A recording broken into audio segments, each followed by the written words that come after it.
On va commencer la table ronde suivante.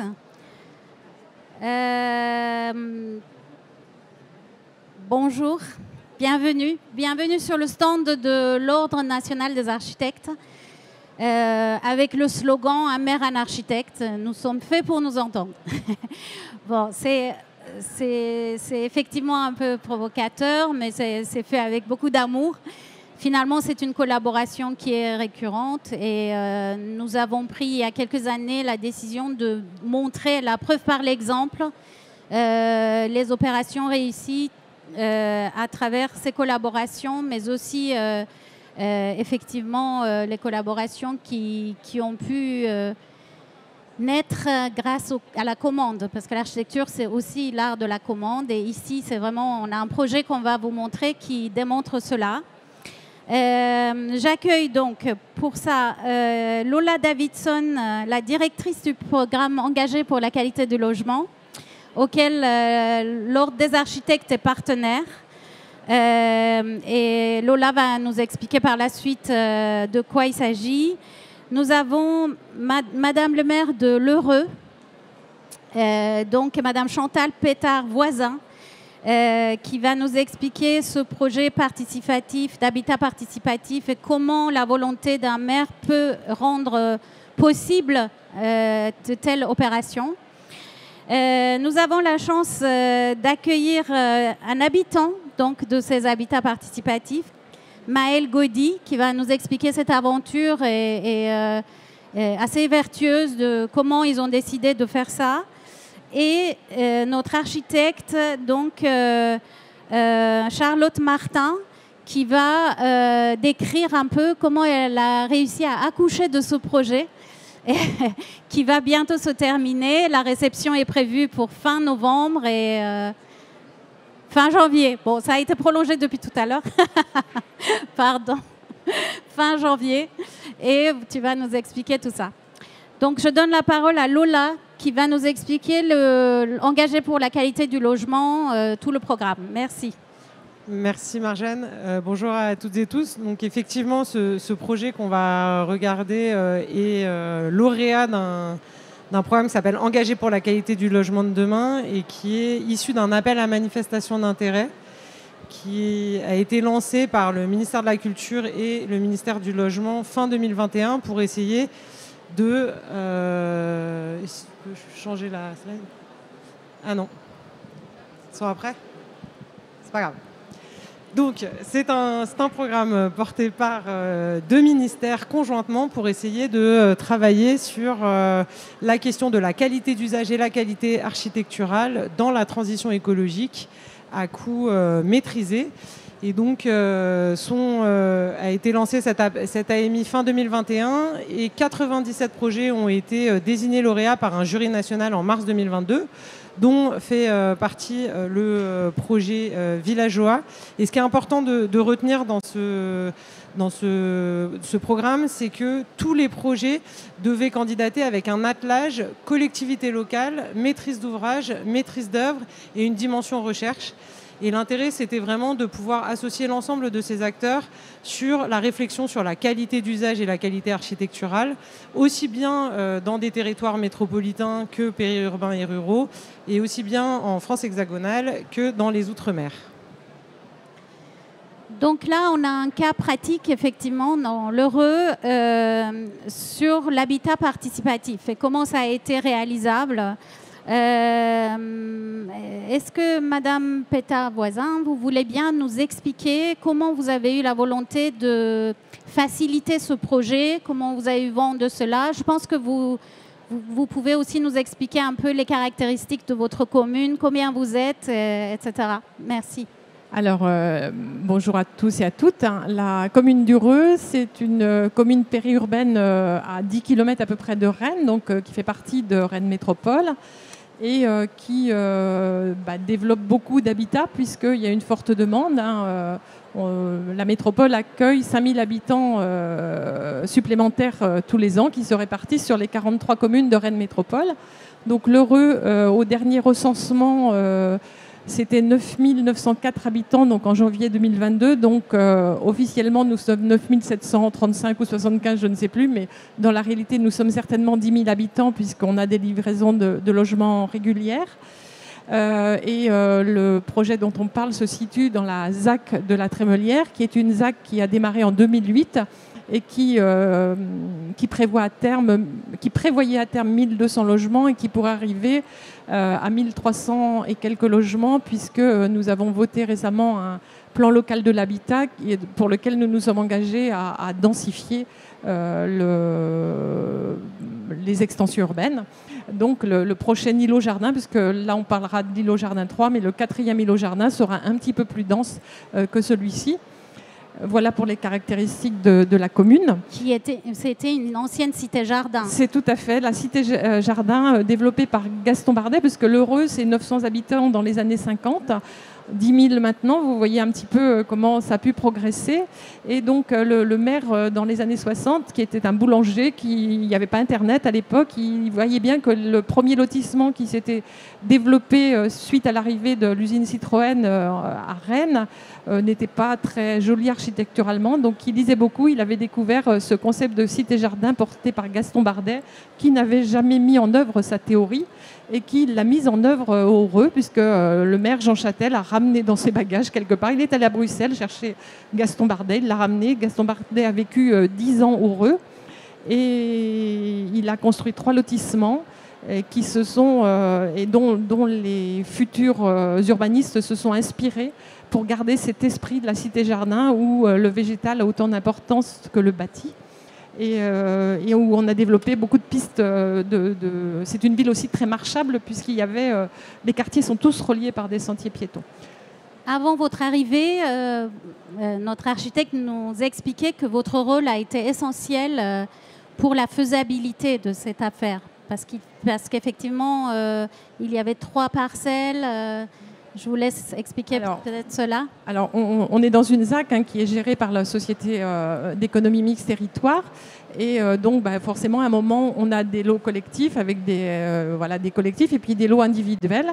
Et à un moment, nous, on était ouverts à ce qui est de l'habitat participatif. On a d'ailleurs un collectif qui se développe en habitat participatif, mais je pense sur le niveau le moins engageant, qui se trouve face à Villajoa.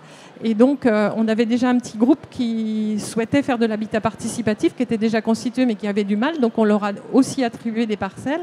Et quand le groupe de Villajoa est arrivé, à ma foi, on l'a regardé d'un œil très favorable.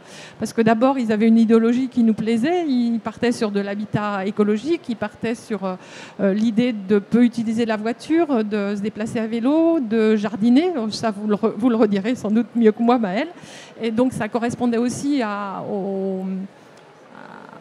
notre projet municipal, et puis accueillir un groupe d'habitants motivés comme il l'était, même si le groupe n'était pas constitué totalement, il a bougé depuis. C'est aussi, pour un maire, on ne choisit pas ses habitants. Et là, tout d'un coup, on avait des habitants qui disaient on voudrait bien venir chez vous, mais à condition que, et ça correspondait à ce qu'on voulait. Donc voilà, on a dit oui, et on a vu avec Territoire la faisabilité de la vente de ces 3 parcelles. Il y a eu besoin de quelques modifications. Voilà. Qui était voué à de l'individuel et que finalement, c'est un projet collectif qui est venu dessus, et d'où l'originalité et les valeurs que vous portez. Donc Maëlle Gaudy, est-ce que vous pouvez nous expliquer, s'il vous plaît, quel est le récit de ce projet, sa genèse, comment vous êtes arrivé, combien vous étiez, à la fin combien vous êtes, et pourquoi vous avez voulu faire du collectif? On vous écoute. Oui, bonjour. Donc oui, le projet a démarré en 2020. Il a démarré à 4 personnes, donc un couple d'amis et ma compagne et moi. Il a démarré parce que on rentrait chaque foyer de son côté rentrait de voyages, de longs voyages. Et on avait tous repris une vie en appartement où on ne connaissait pas nos voisins. Et on s'était dit, bon, c'est un peu morne. Et puis, dans le même temps, on commençait à s'acheter des outils de bricolage en commun. Et du coup, on s'est dit, bon, il y a peut-être Il y a peut-être une étape à franchir et d'envisager plutôt d'aller habiter ensemble. Et donc en janvier 2020 ou février 2020, on a été rencontrer l'association Parasol 35 qui s'occupe de l'habitat participatif à Rennes, enfin qui fait la promotion de l'habitat participatif. Et ça a été le coup d'envoi officiel de notre projet. Donc à partir de là, on s'est mis à travailler sur ce qui était important pour nous, les valeurs qu'on voulait mettre en avant. Et ça a accouché en septembre 2020 d'une raison d'être qui disait grosso modo qu'on voulait habiter proche de Rennes pour continuer à aller au travail à vélo, parce qu'on avait déjà compris qu'habiter dans Rennes, ce serait financièrement pas possible.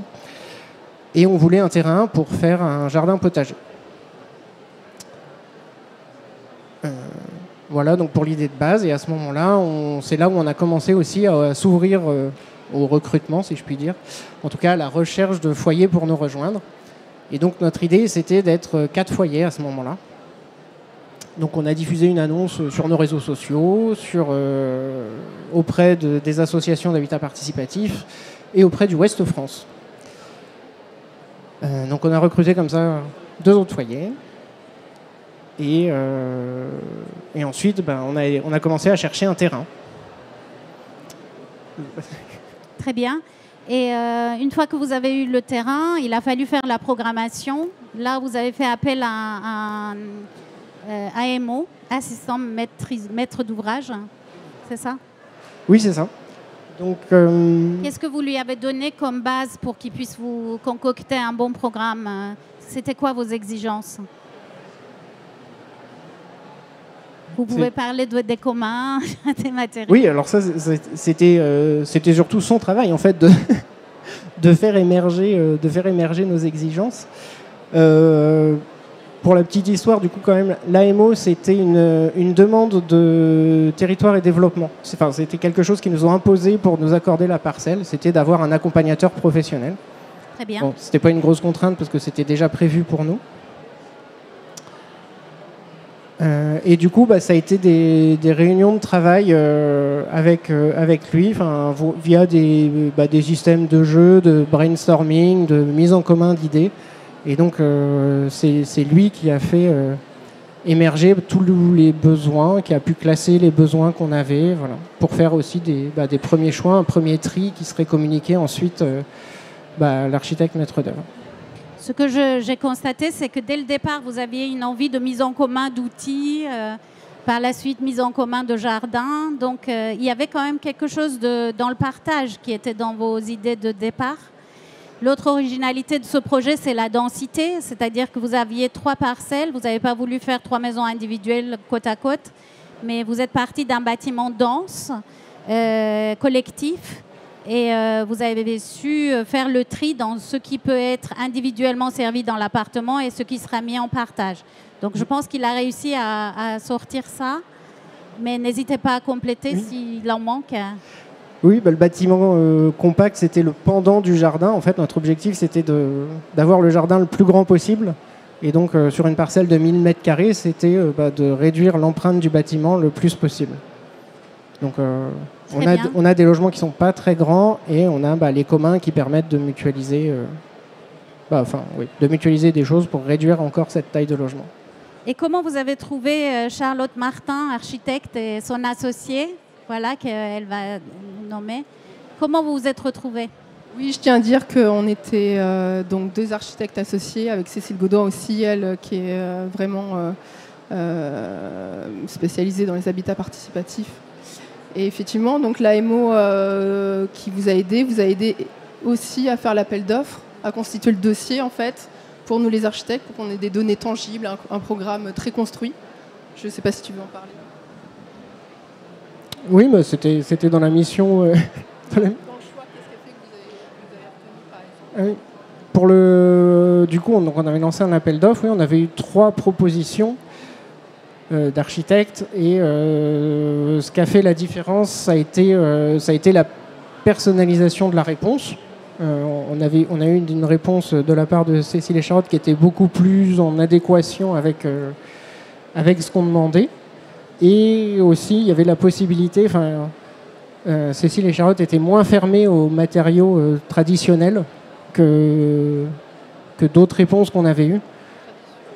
Traditionnel, tu veux dire Biosourcé. biosourcé, écologique Non, je veux dire béton. Vous étiez moins fermé à utiliser du béton, à utiliser des matériaux traditionnels pour la construction, parce qu'on savait qu'on avait un gros enjeu économique. Ouais. Et que faire tout en biosourcé, ce serait probablement pas possible. On est spécialisé aussi dans l'architecte donc bioclimatique, biosourcé, mais on sait s'adapter évidemment à une échelle économique et aux réalités en fait aussi de la maîtrise d'ouvrage. Donc on a su proposer en fait dès le démarrage du projet en fait d'associer en fait d'utiliser finalement les bons matériaux au bon endroit pour leurs bonnes propriétés. Donc le béton pour des enjeux coupe-feu et d'acoustique par exemple pour les planchers intermédiaires, et sinon après l'ossature bois pour tout l'habillage, le manteau pour avoir la meilleure enveloppe, la meilleure isolation thermique possible en fait, et ainsi que des isolants insufflés, isolés, biosourcés, pardon.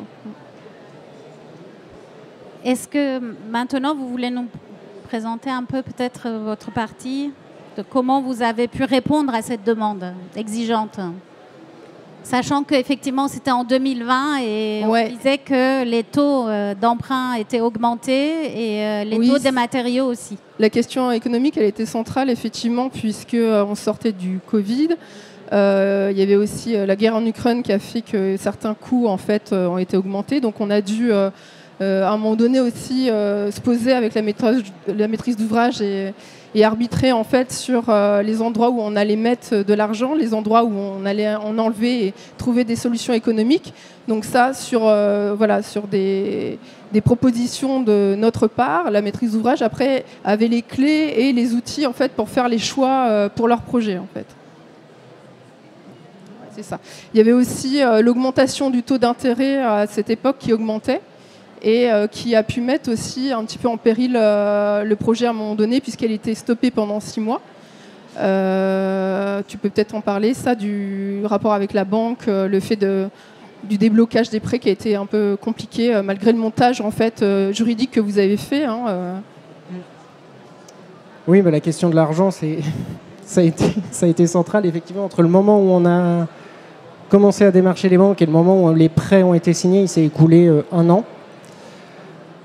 Et forcément, pendant cette année-là, oui, les taux ont augmenté beaucoup. La difficulté, c'était c'était de faire accepter un projet comme ça à une banque parce qu'ils ne connaissent pas. C'était un projet qui est en autopromotion, mais en même temps, on est des promoteurs amateurs. Donc on n'a pas de structure, on n'a pas la structure juridique, on n'a pas les interlocuteurs juridiques auxquels ils sont habitués.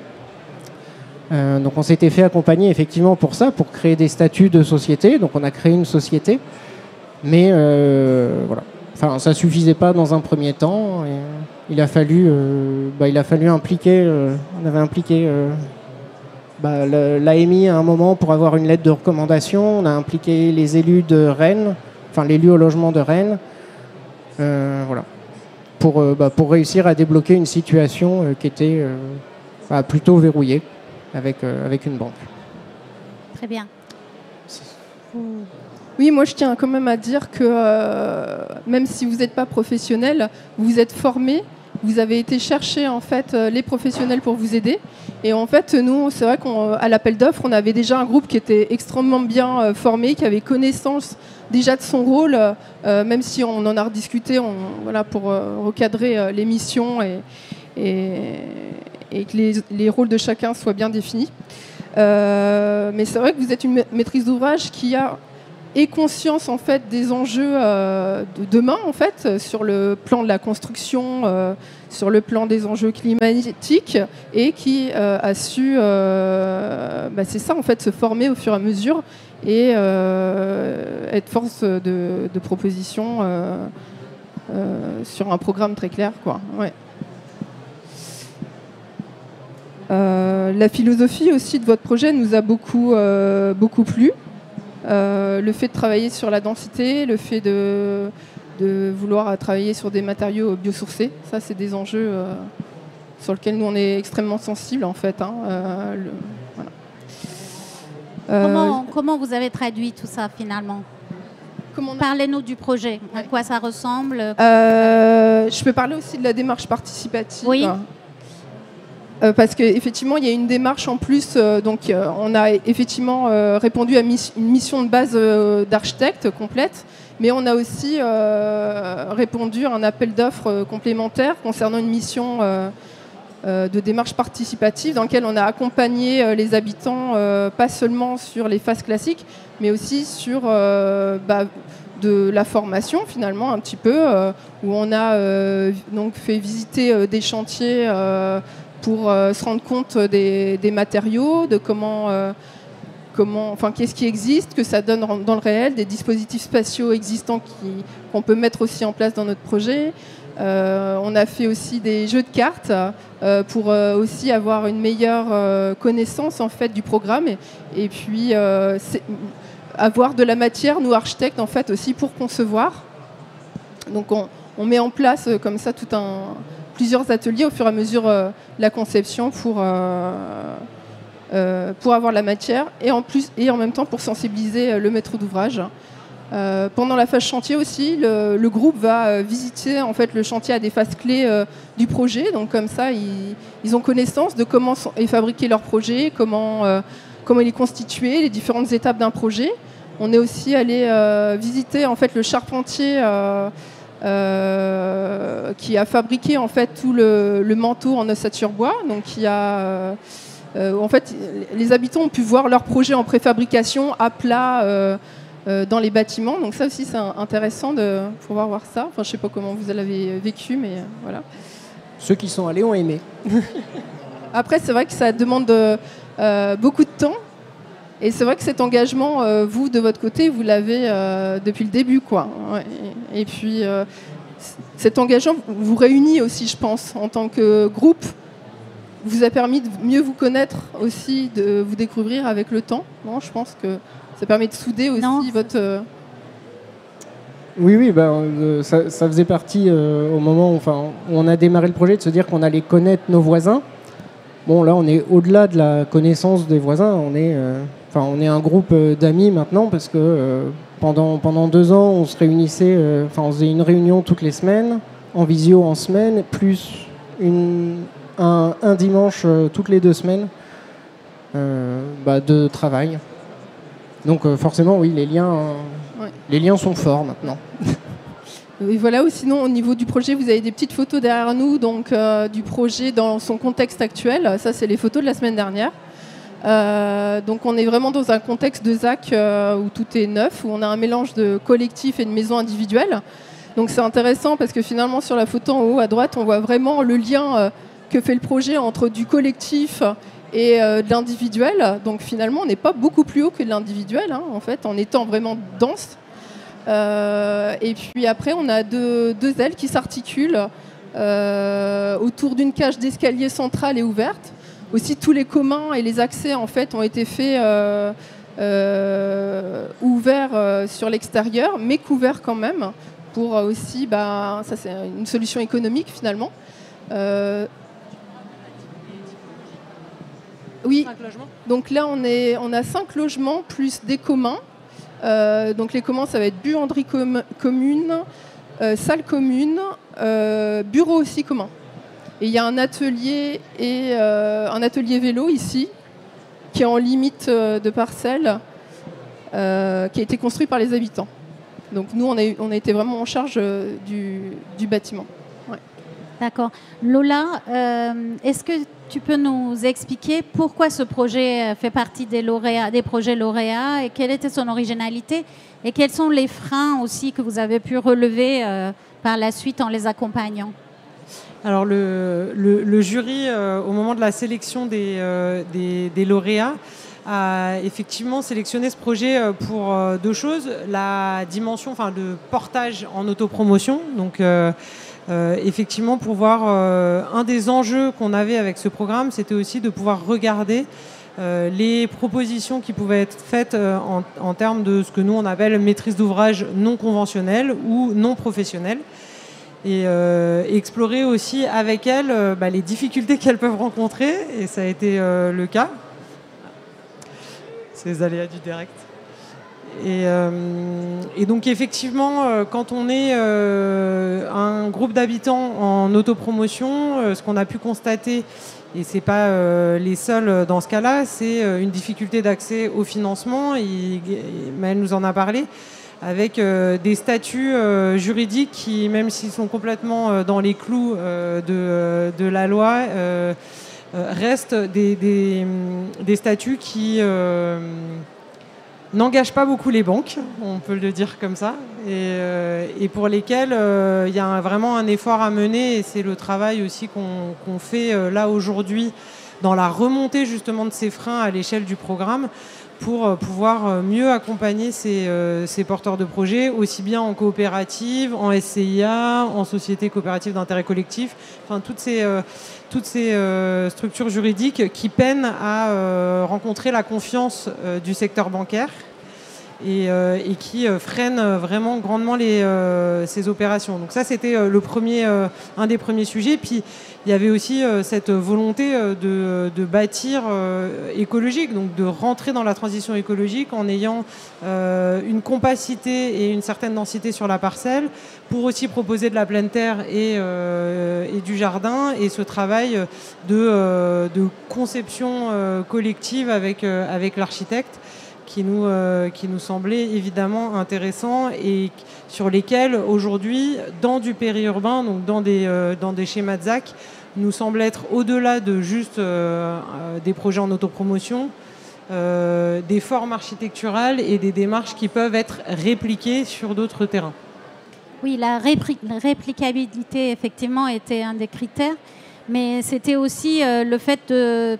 Comment vous y êtes arrivé à faire dense, c'était de mettre en commun des fonctions. C'est ce qui m'amène à la question de la gestion.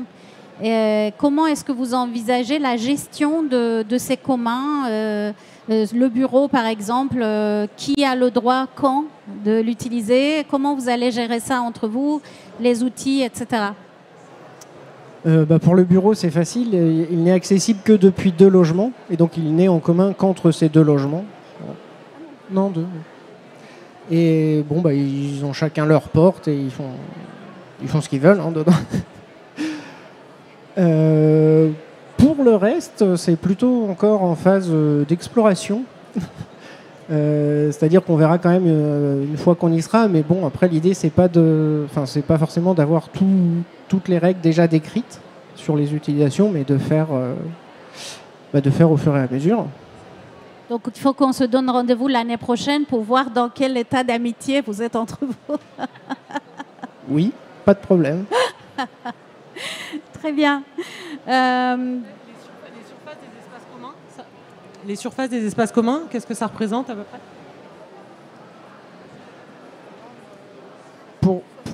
Pour la salle commune, on a 30 mètres carrés. Donc là-dedans, on envisage de faire réunions, fêtes et chambres d'amis d'appoint quand il y a besoin. On a une buanderie qui fait 3 mètres carrés, je pense. Et après, l'essentiel, c'est l'annexe. Le bâtiment annexe, donc c'est l'atelier et le garage à vélo, qui fait une 50aine de mètres carrés. D'accord. Et la chambre d'amis, en fait, à Noël, il faut voir qui c'est qui va pouvoir y avoir accès, quoi. Oui, voilà, ce sera à discuter. Oui, très bien. Madame Pétard, est-ce que après cette expérience sur votre commune, vous avez envie d'aider d'autres collectifs à s'installer de cette manière-là ? Est-ce que c'est une expérience qui vous paraît réplicable et souhaitable ? Alors, je ne vais pas vous répondre que c'est sûr que moi, s'il y a un projet, on le regardera favorablement.